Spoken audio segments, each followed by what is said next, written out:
নমস্কার বন্ধুরা, তোমরা দেখছো তোমাদের প্রিয় চ্যানেল অল ইন্ডিয়া র্যাঙ্কার্স। চলে এসেছি আজকে গুরুত্বপূর্ণ এমন একটা টপিক যেটা তোমাদের প্রতিটি এক্সামে পরীক্ষায় আসে। সেটা হচ্ছে ইম্পর্টেন্ট সামিট 2026। গুরুত্বপূর্ণ প্রশ্ন উত্তর নিয়ে আলোচনা করব, অবশ্যই শেষ পর্যন্ত সকলে দেখবে। এটা এসএসসি এবং রেলওয়ের কিন্তু ফেভারিট টপিক, ঠিক আছে? এখান থেকে প্রশ্ন অবশ্যই থাকবে, আর এটা আমাদের রেলের জন্য সবথেকে বেশি গুরুত্বপূর্ণ টপিক। তোমরা যারা যারা গ্র্যাজুয়েট দিচ্ছ, তার সাথে যারা আন্ডার গ্র্যাজুয়েট পরীক্ষা দেবে কিছুদিন পর, তোমাদের সকলের জন্য কিন্তু এটা ইম্পর্টেন্ট। অবশ্যই তোমরা সকলে চ্যানেলটা সাবস্ক্রাইব করে রাখবে এই ধরনের গুরুত্বপূর্ণ কারেন্ট অ্যাফেয়ার্সের টপিক ওয়াইজ ক্লাসগুলো পাওয়ার জন্য। এছাড়া এসএসসিরও নতুন যে আমাদের ভ্যাকেন্সিগুলো 2026-এ, সেটা ব্যাক টু ব্যাক কিন্তু চলে আসবে, ঠিক আছে? টেলিগ্রাম চ্যানেলে তোমরা যুক্ত হয়ে যাবে, সমস্ত ধরনের গুরুত্বপূর্ণ আপ টু ডেট খবর তোমরা কিন্তু এখানে পেয়ে যাবে। তো চলো আমরা আমাদের ক্লাস শুরু করি। প্রথম প্রশ্ন রয়েছে ন্যাটো। ন্যাটো ফুল ফর্ম কী রয়েছে? North Atlantic Treaty Organization. NATO এর সামিট 2025-এ কোথায় অনুষ্ঠিত হবে? অপশানগুলো ভালো করে দেখলে অবশ্যই রাইট অ্যান্সার হয়ে যাবে। আমাদের দ্য হেগ, নেদারল্যান্ডে এটা অনুষ্ঠিত হয়েছে 2025-এর ন্যাটো সামিট। এটা অলরেডি কিন্তু পরীক্ষায় চলে এসেছে। এই ন্যাটো সম্পর্কে তোমরা দেখে রাখবে, ন্যাটো যেটা কিন্তু 1949 সালে এটা প্রতিষ্ঠিত হয়েছিল। এটা যখন প্রতিষ্ঠিত হচ্ছে, এর হেডকোয়ার্টার অবস্থান করছে কোন জায়গায়? অবশ্যই বেলজিয়ামের ব্রাসেলসে এর হেডকোয়ার্টার অবস্থান করছে। এছাড়া মনে রাখবে ন্যাটোর মেম্বার কান্ট্রি কতগুলো রয়েছে? 32টি total number of member country রয়েছে এই ন্যাটোর। পরীক্ষায় তোমাদের জন্য যেটা ইম্পর্টেন্ট বেশি রয়েছে সেটা হচ্ছে ন্যাটোর শেষ যে কান্ট্রি রয়েছে, মেম্বার কান্ট্রি, তার নাম কি? 2024 সালে কিন্তু জয়েন করেছিল সুইডেন, যেটা হচ্ছে ন্যাটোর 32তম সদস্য হিসেবে। এছাড়া ন্যাটোর 31তম সদস্য রাষ্ট্রের নাম কি? এটাও পরীক্ষায় চলে আসে অনেক সময়, আমরা এনটিপিসিতেই দেখেছি এর আগের বার। তো 31তম সদস্য রাষ্ট্র যেটা হচ্ছে, অবশ্যই আমাদের রাইট অ্যান্সার হবে ফিনল্যান্ড, যে কিন্তু আমাদের 2023 সালে যুক্ত হয়েছে সদস্য হিসাবে। তো এখান থেকে আমাদের এইটুকু তো দেখতে হবে, তার সাথে দেখতে হবে 2026-এর ন্যাটো সামিট কোথায় অনুষ্ঠিত হচ্ছে। অবশ্যই ভিভিআই ইম্পর্টেন্ট রয়েছে, যেটা কিন্তু অনুষ্ঠিত হচ্ছে তুর্কিয়েতে এটা অনুষ্ঠিত হচ্ছে 2026-এর NATO summit.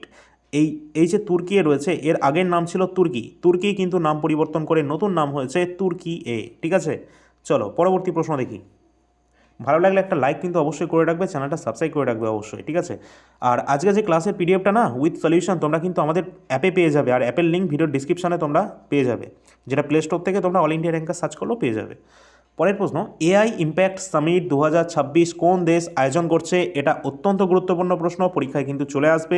AI impact summit 2026 এক্ষেত্রে কিন্তু আমাদের ভারত এটা হোস্ট করছে, ভারতের নয়াদিল্লিতে, যেখানে ভারত মণ্ডপমে এটা কিন্তু অনুষ্ঠিত হতে যাচ্ছে 2026-এর। অবশ্যই কিন্তু গুরুত্বপূর্ণ এটা, কারণ হচ্ছে এই এআই ইম্প্যাক্ট সামিট এটাই প্রথম হচ্ছে, আর এই প্রথম ভারতেই হচ্ছে নয়াদিল্লিতে, ঠিক আছে? তার জন্য এটা গুরুত্বপূর্ণ। নেক্সট কোশ্চেন রয়েছে দশম রায়সিনা ডায়ালগ 2025, এটি কোথায় অনুষ্ঠিত হয়েছে? দশম যে রায়সিনা ডায়ালগ, এটা কিন্তু অনুষ্ঠিত হয়েছে আমাদের ভারতেরই নয়াদিল্লিতে এটি অনুষ্ঠিত হয়েছে। সেই সময় চিফ গেস্ট কে ছিলেন? নিউজিল্যান্ডের প্রাইম মিনিস্টার ছিলেন। পরের প্রশ্ন রয়েছে 51তম G7 সামিট 2025, এটি কোথায় আয়োজন করেছে? কোথায় আয়োজিত হয়েছিল 2025-এর G7 সামিট, যেটা 51তম ছিল? অবশ্যই রাইট অ্যান্সার হয়ে যাবে, কানাডায় কিন্তু এটি অনুষ্ঠিত হয়েছিল।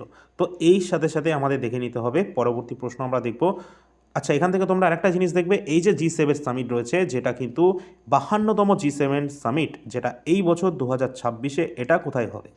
এটা কিন্তু অনুষ্ঠিত হবে জুন মাসের দিকে 2026-এর, যেটা কিন্তু অনুষ্ঠিত হতে চলেছে ফ্রান্সে। কোথায়? ফ্রান্সে কিন্তু G7-এর যে 2026-এর 52তম সামিট, এটা ফ্রান্সে আয়োজিত হতে চলেছে।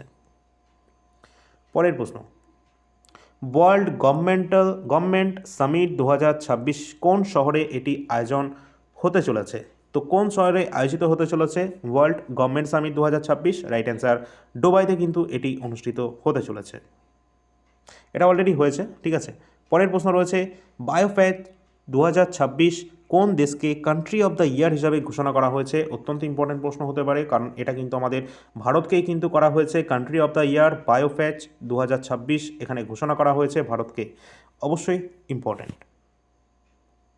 পরবর্তী গুরুত্বপূর্ণ প্রশ্ন 25তম এসসিও যে সামিট, এসসিও অর্থাৎ সাংহাই কর্পোরেশন অর্গানাইজেশন যেটা রয়েছে, সামিট 2025 এটা আয়োজন করছে কে? এটা কিন্তু করেছে অলরেডি, এটা কে করেছে? 25তম এসসিও সামিট 2025 এটা চায়না করেছে, অবশ্যই গুরুত্বপূর্ণ।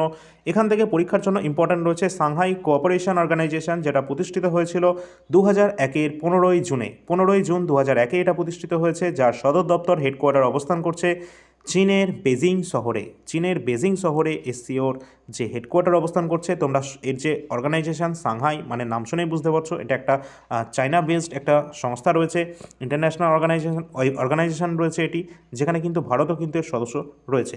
ভারত কত সালে যোগদান করেছে? ভারত এবং পাকিস্তান দুজনেই কিন্তু 2017 সালে এর সদস্য পদ লাভ করেছে। দুটোই কিন্তু ইম্পর্ট্যান্ট রয়েছে। পরের প্রশ্ন রয়েছে, ন্যাশনাল টেক্সটাইলস মিনিস্টার কনফারেন্স 2026 কোন রাজ্যে এটি আয়োজিত হয়েছে? অবশ্যই রাইট অ্যান্সার হয়ে যাবে, এটি সম্প্রতি আয়োজিত হয়েছে আসামে এটি আয়োজিত হয়েছে গুয়াহাটিতে। ঠিক আছে, চলো পরের প্রশ্ন। WHO traditional medicine global summit 2025 কোন শহরে আয়োজিত হয়েছে? ওয়ার্ল্ড হেলথ অর্গানাইজেশনের যে ট্র্যাডিশনাল মেডিসিন গ্লোবাল সামিট 2025 এটি আয়োজিত হয়েছে নয়াদিল্লিতে। অবশ্যই ইম্পর্টেন্ট রয়েছে। WHO সম্পর্কে তোমরা সকলেই জানো, ওয়ার্ল্ড হেলথ অর্গানাইজেশন, যেটা 7 এপ্রিল 1948 এটা প্রতিষ্ঠিত হয়েছিল। 7 এপ্রিল আমরা বিশ্ব স্বাস্থ্য দিবস পালন করি এই জন্য, এবং এর হেডকোয়ার্টার রয়েছে জেনিভা, সুইজারল্যান্ডে। এটা কিন্তু অবশ্যই গুরুত্বপূর্ণ একটা সংস্থা রয়েছে আমাদের সকলের জন্য। পরের প্রশ্ন রয়েছে, পরবর্তী প্রশ্ন, 19তম G20 সামিট 2024 কোন দেশ আয়োজন করেছিল? অবশ্যই G20 2024 এটা ব্রাজিল আয়োজিত করেছিল। ইম্পর্টেন্ট রয়েছে, এখানে কিন্তু দেখবে অবশ্যই যে ব্রাজিল কিন্তু এটা আয়োজিত করেছে, এটুকু জানলেই হবে। পরের প্রশ্ন দেখি। পরের প্রশ্ন যেটা রয়েছে, COP30 ইন্টারন্যাশনাল ক্লাইমেট কনফারেন্স কোন দেশে এটি আয়োজিত হয়েছে? তো অবশ্যই এটা আয়োজিত করা হয়েছে, রাইট অ্যান্সার হয়ে যাবে ব্রাজিল, অপশান নাম্বার বি। এই সাথে তোমরা অবশ্যই দেখবে ব্রাজিলের যে বেলিম যে শহর রয়েছে সেখানে কিন্তু এটা করা হয়েছে, যার প্রধান লক্ষ্য ছিল 2030 সালের মধ্যে আমাজনের যে রেইন ফরেস্ট সেটাকে যে ধ্বংস হচ্ছে সেটাকে কিন্তু বন্ধ করতে হবে। তো অবশ্যই এটা কিন্তু গুরুত্বপূর্ণ ছিল ক্লাইমেট চেঞ্জের ওপর COP30। পরের প্রশ্ন রয়েছে, ভারত ইলেকট্রিসিটি সামিট 2026 এটি কোথায় অনুষ্ঠিত হয়েছে? ভারত ইলেকট্রিসিটি সামিট 2026 যেটা অনুষ্ঠিত হয়েছে যশভূমি, ভারতের নয়াদিল্লিতে এটি কিন্তু আয়োজিত হয়েছে। এর সাথে এখানে দেখে রাখবে এটি কিন্তু দিল্লির যে দ্বারকা যেটা রয়েছে সেখানে কিন্তু এটা হয়েছে, আর এশিয়ার অন্যতম বৃহত্তম কনভেনশন সেন্টার কিন্তু এটা। আর তার সাথে মনে রাখবে যে এই যে বিদ্যুৎ উৎপাদনকারী দেশ হিসাবে ভারত কিন্তু সারা বিশ্বের মধ্যে তৃতীয় বৃহত্তম দেশ। এটাও কিন্তু তোমাদেরকে মাথায় রাখতে হবে। পরের প্রশ্ন, নেক্সট কোশ্চেনে যাওয়ার আগে তোমাদের বলে রাখি, পরীক্ষার জন্য ইম্পর্টেন্ট রয়েছে স্ট্যাটিক জিকে এবং কারেন্ট অ্যাফেয়ার্স, সবই কিন্তু আমাদের কাছে অ্যাভেলেবেল রয়েছে। স্ট্যাটিক জিকে এখানে টোটাল 120টার ওপর টপিকের সংখ্যা রয়েছে, যেটা 126টি পেজের মধ্যে দেওয়া রয়েছে। সমস্ত গুরুত্বপূর্ণ তথ্য এখানে দেওয়া রয়েছে, যেগুলো তোমাদের স্ট্যাটিক জিকে হিসাবে পরীক্ষায় চলে আসে, যেগুলো তোমরা বুঝতে পারো না যে পরীক্ষায় চলে আসছে কোন জায়গা থেকে আসছে, সমস্ত কিছু এখানে দেওয়া রয়েছে। ভারতের গুরুত্বপূর্ণ হ্রদ বলো, বিভিন্ন গুরুত্বপূর্ণ আমাদের ড্যান্স বলো, folk dance, classical dance, fair, festival, আবিষ্কারক, মালভূমি, সমভূমি, বিভিন্ন ব্যক্তিত্বদের নাম, তাদের অটোবায়োগ্রাফি, বিভিন্ন স্পোর্টস রিলেটেড বিভিন্ন টার্মস, কোন খেলায় কোন ব্যক্তি কোন খেলার সাথে যুক্ত রয়েছে, কোন খেলায় কত খেলোয়াড়ের সংখ্যা রয়েছে, কোন ট্রফি কোন খেলার সাথে যুক্ত রয়েছে, কোন প্রাণীদের শ্বাসযন্ত্রের নাম কোনটা রয়েছে, মানে সব কিছু যা যা আমাদের পড়ে যায় আমাদের এই স্ট্যাটিক জিকের মধ্যে সব এখানে দেওয়া রয়েছে। এর সাথে সাথে আমরা কারেন্ট অ্যাফেয়ার্সও প্রোভাইড করে থাকি, অনেক কিছুই রয়েছে আমাদের কাছে। কারেন্ট অ্যাফেয়ার্স কিন্তু বেস্ট কন্টেন্ট আমরা প্রোভাইড করি, বাংলা ভাষায় সেরা কন্টেন্ট কিন্তু দিয়ে থাকি, এসএসসি এবং রেলের জন্য ফোকাস করে আমরা তৈরি করি, যেখানে কিন্তু তোমরা প্রতি মাসে 450-র কাছাকাছি প্রশ্ন সংখ্যা পেয়ে যাবে, যেগুলো কিন্তু রয়েছে কারেন্ট অ্যাফেয়ার্সের ইম্পর্টেন্ট কন্টেন্ট, যেটা বাংলা ভাষায় কিন্তু পেয়ে যাবে, কোনো সমস্যা নেই, তোমরা প্রিন্টও করতে পারবে। প্রিন্টেবল ফরম্যাট A4 সাইজে তোমাদেরকে দেওয়া হয়ে থাকে। প্রতি মাসে 20 টাকা প্রতি মাস হিসাবে তোমরা কিন্তু পেয়ে যাবে কারেন্ট অ্যাফেয়ার্স। আমাদের অ্যাপ্লিকেশন ডাউনলোড করতে হবে, অল ইন্ডিয়া র্যাঙ্কার্স যে অ্যাপ রয়েছে মোবাইল অ্যাপ, তোমরা কিন্তু সকলে ডাউনলোড করে নেবে। ভিডিও ডিসক্রিপশানে লিঙ্ক দেওয়া থাকবে, অথবা তোমরা প্লে স্টোরে গিয়েও এই নামে সার্চ করতে পারো। ঠিক আছে, তো এখানে কিন্তু অ্যাভেলেবেল রয়েছে। এছাড়া আমাদের কিন্তু রেলের জন্য সবথেকে বেশি গুরুত্বপূর্ণ হচ্ছে 2025-এর কারেন্ট অ্যাফেয়ার্স। এখান থেকে প্রশ্ন কিন্তু বেশি এসেছে রেলওয়ে গ্র্যাজুয়েট লেভেল এনটিপিসিতে। অবশ্যই আন্ডার গ্র্যাজুয়েটের জন্যই 2025-এর ওপর বেশি ফোকাস করা হবে। তোমরা সকলে এটা নিয়ে নেবে, 199 টাকার মধ্যে টোটাল 2025-এর কারেন্ট অ্যাফেয়ার্স তোমরা কিন্তু পেয়ে যাবে। সমস্ত পিডিএফে যে ডেমো পিডিএফ সব কিন্তু অ্যাপেই কিন্তু সব কিছু দেখা যাবে। এছাড়া রেলওয়েতে গ্রুপ ডিতে আসা যে সমস্ত 101টি শিফটের টোটাল নিচোড়, যেটা কিন্তু আমাদের জিকে এবং কারেন্ট অ্যাফেয়ার্স, এখানে কিন্তু প্রতিটা শিফটে 20টা করে কোয়েশ্চেন ছিল, সব কিছু এখানে দেওয়া রয়েছে। সায়েন্সটা খুব শীঘ্রই তোমাদের অ্যাভেলেবেল হয়ে যাবে রেলওয়ে গ্রুপ ডি, সেটাও তোমাদের বলে রাখলাম। এখানে টোটাল কিন্তু 154টা পেজের মধ্যে শুধু জিকে এবং কারেন্ট অ্যাফেয়ার্সটাই রয়েছে অ্যাভেলেবেল। যাদের প্রয়োজন রয়েছে অবশ্যই আমাদের অ্যাপ থেকে এটা নিতে পারো। শিফট ওয়াইজ খুব সুন্দরভাবে বাংলা ভাষায় কিন্তু বেস্ট কন্টেন্ট প্রোভাইড করেছি। এছাড়া অন্যান্য পিডিএফ হিসাবে তোমরা যেগুলো পেয়ে যাবে সেটা হচ্ছে কমপ্লিট কারেন্ট অ্যাফেয়ার্সের সাথে সাথে ইতিহাস, কমপ্লিট ইন্ডিয়ান হিস্ট্রি, কমপ্লিট ভারতের সংবিধান, কমপ্লিট স্ট্র্যাটেজিকে, এগুলো কিন্তু ইম্পর্টেন্ট রয়েছে। তার সাথে এনটিপিসি প্রিভিয়াসের প্রশ্নপত্র 5000 কোয়েশ্চেন রয়েছে 2020-21 এবং সাবজেক্ট ওয়াইজ রয়েছে এনটিপিসি 2025-এর। এছাড়া রয়েছে এসএসসি জিডি কনস্টেবল থেকে শুরু করে 2025-এর কারেন্ট অ্যাফেয়ার্স এবং 2026-এর জানুয়ারি এবং ফেব্রুয়ারি মাসের মান্থলি কারেন্ট অ্যাফেয়ার্স। আর এটা হলো সেই অ্যাপ যেখানে কিন্তু সমস্ত কিছু তোমরা পেয়ে যাবে, যেখানে আজকের পিডিএফ, ফ্রি পিডিএফ, সেটা কিন্তু তোমরা এই সেকশনটিতে পাবে। পেইড পিডিএফ অপশানে গেলে যা যা তোমাদের এতক্ষণ দেখালাম সব কিছু তোমরা সেখানে পেয়ে যাবে। এখানে পেমেন্ট করলেই তোমরা কিন্তু মাই কোর্স অপশানে গেলে সমস্ত পিডিএফ কিন্তু দেখতে পারবে। যখনই পেমেন্ট করতে যাবে, যদি প্রাইসটা একটু বেশি দেখায়, সেক্ষেত্রে টেস্ট পাস বলে একটা অপশান পাবে, সেটাকে অফ করে রাখবে, তাহলে কিন্তু প্রাইসটা অরিজিনাল দেখাবে। পরবর্তী প্রশ্ন রয়েছে 28তম কমনওয়েলথ স্পিকার অ্যান্ড প্রিসাইডিং অফিসারদের সম্মেলন এটা কোথায় হয়েছে? অবশ্যই রাইট অ্যান্সার হয়ে যাবে ভারতের নয়াদিল্লিতে এটি কিন্তু অনুষ্ঠিত হয়েছে। আর এই সম্পর্কে দেখে রাখবে, এই যে কমনওয়েলথ স্পিকার কনফারেন্স, এর হেডকোয়ার্টার কিন্তু লন্ডনে অবস্থান করছে, যেখানে কিন্তু কমনওয়েলথের যে সেক্রেটারিয়েট সেটাই কিন্তু এখানে অবস্থান করছে লন্ডনে। পরের প্রশ্ন রয়েছে 60তম all India director general and inspector general of police সম্মেলন এটা কোথায় অনুষ্ঠিত হয়েছে? অপশানগুলো যদি ভালো করে লক্ষ্য করো, রাইট অ্যান্সার হয়ে যাবে রায়পুর, ছত্তিশগড়ে কিন্তু এটি সম্প্রতি অনুষ্ঠিত হয়েছে। পরবর্তী প্রশ্ন রয়েছে উইংস ইন্ডিয়া 2026-এ বিমান চলাচল ও ইকোসিস্টেম প্রসারের সেরা রাজ্যের পুরস্কার জিতে নিয়েছে কোনটা? অপশানগুলো রয়েছে, ভালো করে দেখো, রাইট অ্যান্সার হয়ে যাবে উত্তরাখণ্ড। উত্তরাখণ্ড এক্ষেত্রে কিন্তু সেরা রাজ্যের পুরস্কার পেয়েছে উইংস ইন্ডিয়া 2026 এ বিমান চলাচল ও ইকোসিস্টেম প্রসারের জন্য। আর অবশ্যই মনে রাখবে, এখানে অপশানে যদি ভালো করে লক্ষ্য করো, তেলেঙ্গানাও কিন্তু তোমাদের অপশানে রয়েছে, সুতরাং তেলেঙ্গানাও কিন্তু রাইট অ্যান্সার হবে। এর সাথে সাথে আরও একটা অপশান যেটা নেই, সেটা হচ্ছে গুজরাট। তেলেঙ্গানা, গুজরাট এবং উত্তরাখণ্ড যৌথভাবে কিন্তু এই পুরস্কারটি জিতে নিয়েছে। উইংস ইন্ডিয়া 2026-এর বিমান চলাচল ও ইকোসিস্টেম প্রসারের জন্য সেরা রাজ্যের পুরস্কার এই তিনজন যৌথভাবে কিন্তু পেয়েছে। পরের প্রশ্ন রয়েছে 17তম ব্রিক্স সামিট 2025 এটি কোন দেশ আয়োজন করেছে? অবশ্যই রাইট অ্যান্সার হয়ে যাবে ব্রাজিল, অপশান নাম্বার বি সঠিক অ্যান্সার হবে। 2025-এর 17তম ব্রিক্সের সামিট এরা কিন্তু অনুষ্ঠিত করেছে ব্রাজিল। ব্রিক্স এর ফুল ফর্মটা কী আছে? Brazil, Russia, India, China, south Africa, এই পাঁচটা দেশের সমূহ বলা হচ্ছে ব্রিক্স। ব্রিক কিন্তু আগে নাম ছিল, কিন্তু সাউথ আফ্রিকা কত সালে যোগ করেছিল ব্রিক্সে? 2010-এ। 2010-এ সাউথ আফ্রিকা যোগদান করায় পরবর্তীকালে এটা ব্রিক্স রূপে আত্মপ্রকাশ করেছে। অবশ্যই ইম্পর্টেন্ট রয়েছে।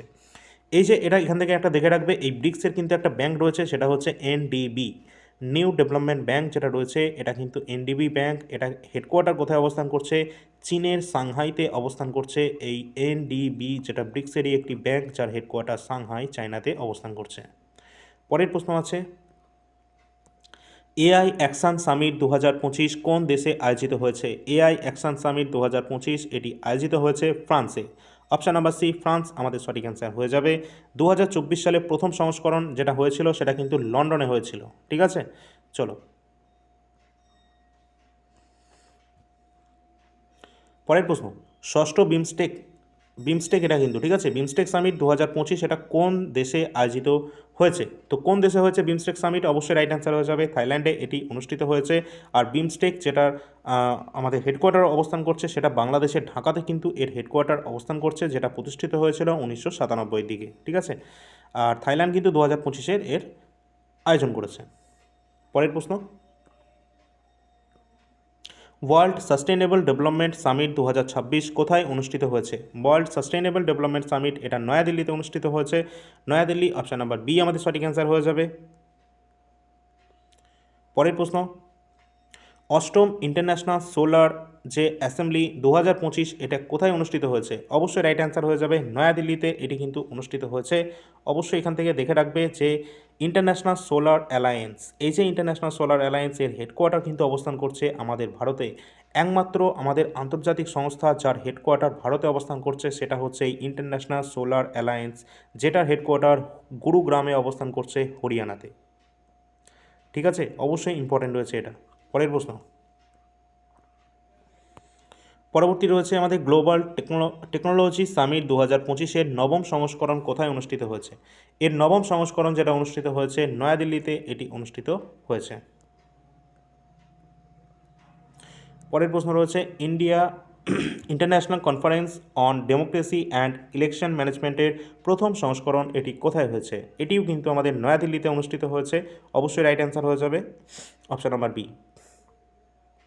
পরের প্রশ্ন 30তম C2 যে পার্টনারশিপ সামিট 2025 যেটা কিন্তু আমাদের রয়েছে, কোথায় এটি অনুষ্ঠিত হয়েছে? আর এটা কিন্তু C2 নয়, ঠিক আছে, CII, যেটা কিন্তু ফুল ফর্ম কী আছে, অবশ্যই এটা একটা সংস্থা রয়েছে যার ফুল ফর্ম হয়ে যাবে কোনটা, কনফেডারেশন অফ ইন্ডিয়ান ইন্ডাস্ট্রি, যেটা প্রতিষ্ঠিত হয়েছিল 1895 সালে এই CII, ঠিক আছে, গুরুত্বপূর্ণ একটা সংস্থা। এবং এক্ষেত্রে আমাদের দেখতে হবে এর পার্টনারশিপ সামিট 2025 যেটা হয়েছে অন্ধ্রপ্রদেশের বিশাখাপত্তনমে। পরের প্রশ্ন রয়েছে 56তম ওয়ার্ল্ড ইকোনমিক ফোরাম WEF এর বার্ষিক বৈঠক কোথায় অনুষ্ঠিত হয়েছে? সঠিক অ্যান্সার হয়ে যাবে দাভোসে এটা কিন্তু অনুষ্ঠিত হয়েছে। প্রতি বছর শীতকালে দাভোসে কিন্তু এটা অনুষ্ঠিত হয়, এটা মাথায় রাখবে, ঠিক আছে, শীতকালের দিকে। নেক্সট কোশ্চেন, অবশ্যই সকলে কিন্তু একটু লাইক এবং শেয়ার করে দেবে ভালো লাগলে। পরের প্রশ্ন UNCCD COP16 মরুকরণ বিরোধী সম্মেলন কোথায় এটি অনুষ্ঠিত হয়েছে? তো এটি কিন্তু অনুষ্ঠিত হয়েছে সৌদি আরবের রিয়াদ শহরে। সৌদি আরবের রিয়াদে এটি অনুষ্ঠিত হয়েছে। রিয়াদ যেটা কিন্তু 2030 ভিশনের আওতায় বড় বড় যে সবুজায়নের যে প্রকল্প সেটা কিন্তু বর্তমানে তারা নিচ্ছে, যেটা ভূমিক্ষয় রোধের জন্যই কিন্তু এটা মূলত কাজ করে থাকে এই সংস্থা। G20 2025 সামিটে প্রধানমন্ত্রী নরেন্দ্র মোদী কয়টি গ্লোবাল ইনিশিয়েটিভ বা বৈশ্বিক উদ্যোগ উন্মোচন করেছেন? অবশ্যই টোটাল কিন্তু 6টি তিনি কিন্তু বৈশ্বিক ইনিশিয়েটিভ তিনি কিন্তু প্রস্তাব গ্রহণ করেছেন। পরবর্তী প্রশ্ন রয়েছে ইনোগ্রাল বা প্রথম আর্থ সামিট 2025-26 এটি কোথায় অনুষ্ঠিত হয়েছে? তো এটি কিন্তু অনুষ্ঠিত হয়েছে কোন জায়গায়? অবশ্যই রাইট অ্যান্সার হয়ে যাবে যেটা কিন্তু হায়দ্রাবাদে। অপশান নাম্বার বি সঠিক অ্যান্সার। পরবর্তী প্রশ্ন রয়েছে ইন্টারন্যাশনাল বিগ ক্যাট অ্যালায়েন্স এর প্রথম অ্যাসেম্বলি কোথায় অনুষ্ঠিত হয়েছে? এর প্রথম যে অ্যাসেম্বলি যেটা অনুষ্ঠিত হয়েছে কোন জায়গায়? অবশ্যই রাইট অ্যান্সার নয়াদিল্লিতে এটি অনুষ্ঠিত হয়েছে। আর ইন্টারন্যাশনাল বিগ ক্যাট অ্যালায়েন্স এর হেডকোয়ার্টার কোথায় অবস্থান করছে তোমরা সকলে সেটা কমেন্ট সেকশনে জানিয়ে দেবে, এটা গুরুত্বপূর্ণ রয়েছে। পরবর্তী প্রশ্ন রয়েছে প্লাস্ট ইন্ডিয়া 2026 এর অফিসিয়াল যে থিম সেটা কোনটা ছিল? তো রাইট অ্যান্সার হয়ে যাবে Bharat next, option number C সঠিক অ্যান্সার।